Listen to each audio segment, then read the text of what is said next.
Inilah pengangkutan kayu dari hutan Aceh di daerah Kuala Simpang dengan sepeda motor.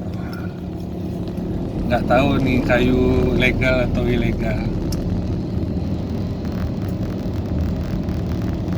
Tapi ini satu sekali bawa ini, kira ini 1 kubik ini.